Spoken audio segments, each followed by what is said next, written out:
I love Quantrix and I want to make you a Quantrix master. Go to QuantrixAuthority.com to learn more.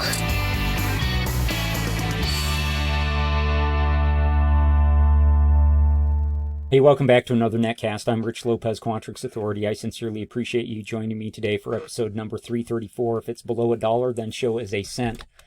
Otherwise, show it with $1. Came across this one today at my day job, and I thought, hey, I can make a video out of this because it's pretty sweet. So I have here a coupon, I have a coupon description, and then I have an offer value. And what I would like to do is I'd just like to create a concatenated list of this type, description, and offer value.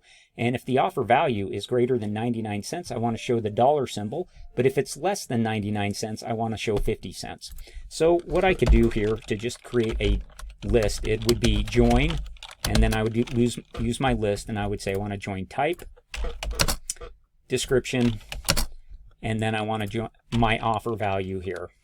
I'm going to separate it with a pipe character because that's how I like to create my kind of lookup keys. And you can see that I got 8 here and I got 55. But I want the dollar sign to be here on this one, and I want the cent sign to be here on the 55.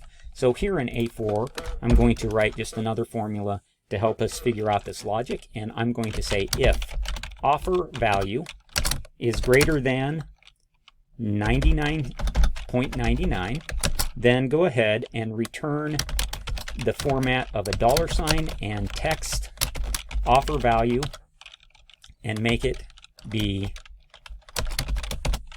pound sign 0.0.0. That will get any decimals associated with that offer into the number.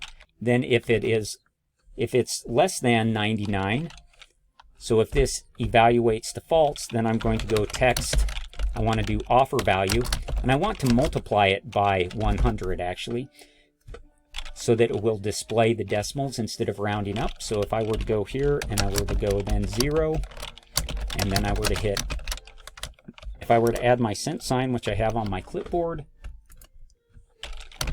double quotes like that, and if I were to hit enter, you can see that this is 55 cents, this is $8. This is exactly what I would want to see. The reason why I put the 100 here by multiplying with the offer value is because if I were to remove that, you would see that it actually rounds up. I want to keep it at its decimal position, so I do that by the times 100. So then in theory, what I could do is I could take this line of code here, and I could simply nest it inside of the join for the offer value. And you can see that I then get this lookup where I have $8 and I have 55 cents. But if I were to put 0.99 in here, it shows up as 99 cents. So that is how you would format it as either dollars or cents. I hope that makes a lot of sense to you. And I hope that you'll actually use Quantrix Modeler, and because I think it will save you a lot of dollars. Can I go on with any more of these awesome jokes?